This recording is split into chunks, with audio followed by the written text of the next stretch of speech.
안녕하세요, 가치환입니다. 9월 15일 금요일 국내 시장이 마감되었습니다. 자, 오늘 시장도 나름대로 좋았다고 생각이 돼요. 어제는 코스피, 코스닥이 모두 좋았었다면 오늘은 코스피 쪽에서 1% 다시 한번 급등이 나왔고 코스닥은 비교적 조금은 조용했었더라고요. 자, 코스닥을 보면 동시호가 무렵에 조금은 들어 올리긴 했지만 그래도 전날과 비슷하게 마무리가 되었고 오늘도 다시 900포인트를 돌파하지 못하면서 종가는 상당히 아쉬움이 남는 것 같습니다. 그래도 어쨌든 코스피가 이틀 연속으로 급등이 나왔다는 것이 굉장히 긍정적이었던 한 주였던 것 같습니다. 자, 그리고 코스피 상위 종목들을 보면 오늘은 삼성 SDI하고 삼성 바이오로직스 이 두 종목을 제외하고 모두 빨간불이 들어왔어요. 그리고 오랜만에 포스코 그룹주의 급등이 있었고 2차전지는 흐름이 조금은 나뉘었던 것 같죠. LG 에너지 솔루션하고 LG 화학 이쪽에서는 상승이 나왔다면 반대로 삼성 SDI는 파란불이 들어왔었네요.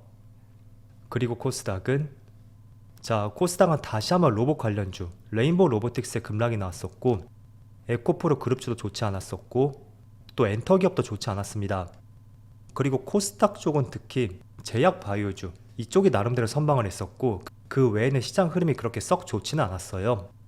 그래서 오늘 아마도 코스피 쪽으로 메이저 세력들의 수급이 들어왔을 것이라고 생각이 되고요. 그럼 코스피의 수급을 살펴볼게요. 자, 먼저 코스피의 수급을 보면 코스피는 오늘 종가상으로 2600포인트를 오랜만에 돌파했습니다. 그리고 어제에 이어서 오늘도 마찬가지로 기관에 1조 원 가까운 순매수가 들어왔고요. 외국인은 별다른 움직임은 없었습니다. 그래서 어제에 이어서 오늘까지 기관이 코스피를 주도했다고 생각이 되고 그리고 코스닥은 역시 코스닥 쪽에서는 외국인의 순매도가 나왔었죠. 1500억 정도 생각보다 많은 순매도가 나왔었네요. 자, 그리고 삼성전자는 오늘 외국인의 순매도가 있었지만 기관에서 이틀 연속으로 많은 순매수가 들어왔고 지금 보니 이번 주는 내내 기관이 순매수를 했었네요. 자, 그리고 SK하이닉스는 마찬가지로 오늘 기관에 많은 순매수가 있었고요. 하이닉스도 마찬가지로 이번 주 내내 기관에 꾸준한 순매수가 들어왔습니다.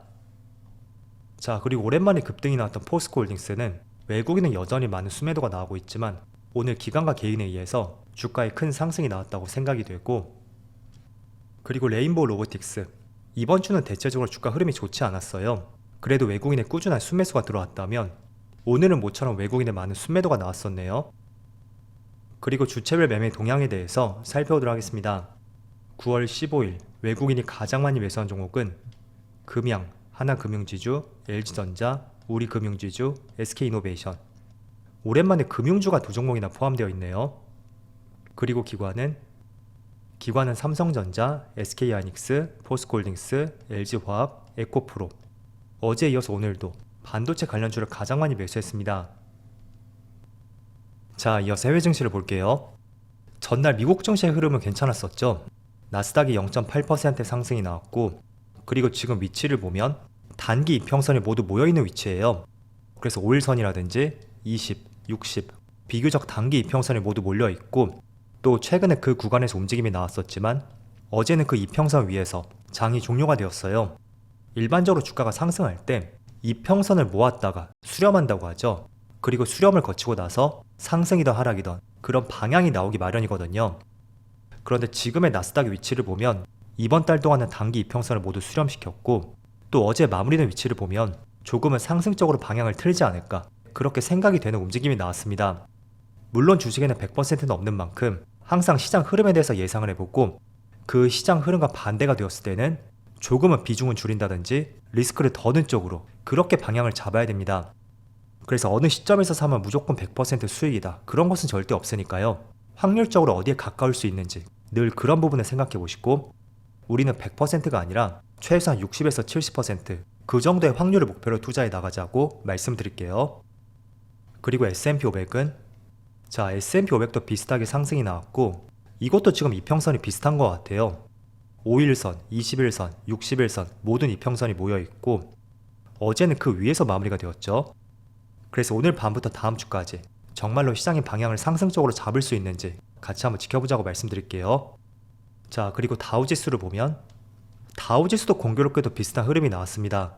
어제 1% 급등과 함께 모든 이평선을 돌파하면서 어제는 그 상단에서 마무리가 되었고 또 반도체 지수를 보면 일단은 반도체 지수는 어제 0.67% 상승이 나왔지만 조금 전 미국의 3대 지수에 비해서는 아직까지는 흐름이 완전히 돌아서진 않은 것 같습니다. 그래서 반도체 쪽은 조금 더 지켜보도록 하고요. 또 추가적으로 아시아 증시를 보면 니케이가 1.3% 급등과 함께 다시 한번 직전 신고가를 경신하기 직전이에요. 정말 한편으로는 부럽기도 하지만 이게 신고가를 지금 트라이하는 것이 거의 30년 만이죠. 그래서 과연 직전 고점을 돌파하고 30년 전의 고점, 그 고점도 돌파할 수 있는지 한번 체크를 해봐야 될 것 같고요. 지금 HTS 상에서는 30년 전의 위치가 나오진 않더라고요. 이걸 월봉으로 봐도, 자, 월봉으로 보면 가장 옛날이 1998년이거든요. 그래서 니케이는 얼마나 오랜 기간이 걸렸는지 체감을 해볼 수가 있을 겁니다. 그리고 대만 지수를 보면 대만은 소폭의 상승이 나오고 있고 중국도 소폭의 상승이 나오고 있습니다. 자, 그래서 국내 시장도 어제 이어서 오늘까지 시장 흐름이 괜찮다고 생각이 되고, 또 조금은 코스닥에 비해서 약세 흐름이 나왔었던 코스피 쪽, 이쪽이 이틀 연속으로 상승이 나오고 있죠. 자, 그럼 일정들을 한번 살펴볼게요. 이번 주에는 굵직한 이슈가 다 지나갔고 다음 주에는 화요일 밤부터 9월 FOMC 회의가 있습니다. 일단 지금은 금리를 동결할 것으로 보고 있고 정말로 하게 된다면 11월쯤에 그때 한 번 더 할 것으로 알려져 있거든요. 그래서 그 시각대로 9월에는 동결을 할 수 있는지 한번 지켜보도록 하고, 또 연준에서 어떤 의견을 내놓을 수 있는지 이런 부분도 같이 한번 살펴봐야 되겠죠. 자, 그리고 15일은 제가 표기를 하지 않았지만 로봇 대장주라고 할 수 있는 두산 로보티스의 수요 예측이 마무리가 돼요. 지금 촬영 시점에는 아직까지는 그건 나오지 않아서 제가 어떻게 결과적으로 말씀드릴 수는 없겠지만 일단은 오늘이 마지막 날이라고 볼 수 있고, 일반인들의 공모 청약일은 다음 주 목요일하고 금요일 그 이틀간이라고 말씀을 드릴게요. 자, 그리고 간략하게 더 말씀드리면 작년 레인보우 로보틱스와 같은 PER을 적용하면 두산 로보틱스의 주당 가격은 제가 저번에 8만원 후반대라고 말씀드렸죠. 그런데 희망 공모가액은 상단이 26,000원 밖에 되지 않아요.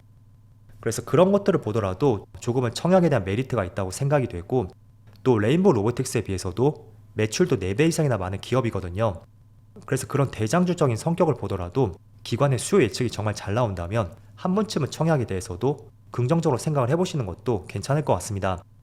물론 제가 청약을 권유한다고 해서 이거를 뭐 1년, 2년 이렇게 가져가자고 말씀드리는 것은 아니에요. 몇 주가 될진 모르겠지만 아마도 굉장히 소량이겠죠. 그리고 실제로 상장했을 때 그때 혹은 그 다음날 그 이틀 안에 정리하자는 관점에서 말씀을 드리는 것이니까 너무 길게 가져갈 수 있는 관점으로서는 바라보지 않으셨으면 좋겠습니다. 자, 그래서 오늘 일정하고 다음 주 일정 이렇게 말씀을 드려봤고, 자, 그리고 삼성전자 어제 이어서 오늘도 좋은 흐름이 나오고 있고 지금 0.7%, 0.8% 굉장히 견조한 흐름이 나오고 있습니다. 자, 일단은 9월 말에 추석이 있는 만큼 이번 달 일정도 그렇게 많이 남진 않았어요. 그래서 추석이 끝나게 되면 본격적인 4분기가 시작이 될 것이고, 우리가 상반기에 반도체 업황에서 바라봤던 것은 하반기에는 D램 가격이 반등할 것이고 업황이 회복될 것이다, 그런 시각들을 유지를 했었습니다. 그래서 2분기까지는 실적이 부진했지만 본격적으로 3분기부터는 조단위의 영업이익을 회복할 것이고, 그게 4분기 나아가서 내년까지 계속 이어질 가능성이 있다고 말씀을 드렸어요. 그래서 지금 72,000원 부근에서 움직임이 나오고 있는데, 개인적으로 4분기 하반기가 되어서는 직전 고점도 돌파하고 8만원이죠. 8만원대까지도 한번 도전할 수 있는 움직임을 보여주었으면 해요.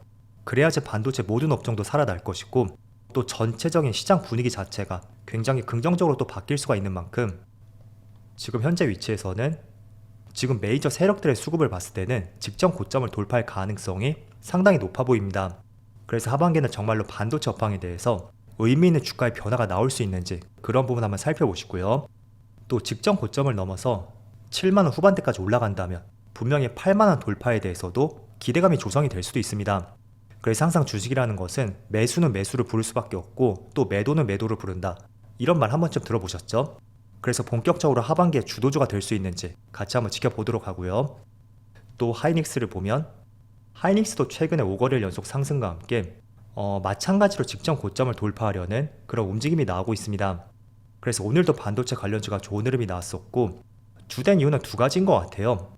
첫 번째는 업황 회복에 대한 기대감, 그게 가장 크다고 생각이 되고, 그리고 두 번째는 어제 반도체 팹리스 기업 암이라는 기업이 나스닥에 상장을 했습니다.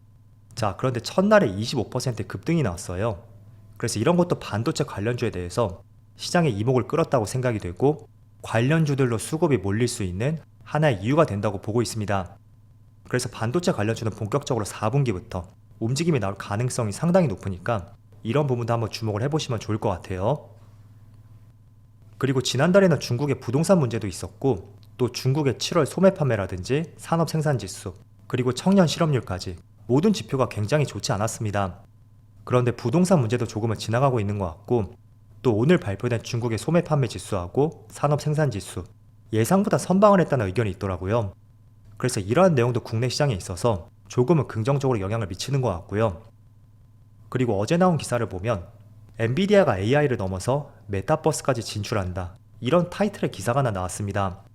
그래서 12일에 개최된 한 포럼에서 엔비디아가 인공지능을 넘어서 메타버스까지 확장을 하겠다는 하나의 청사진을 제시했습니다. 그래서 그동안 많이 눌렸었던 메타버스 관련주들, 그 관련주들이 하루 이틀 조금씩 꿈틀대는 모습이 나왔어요.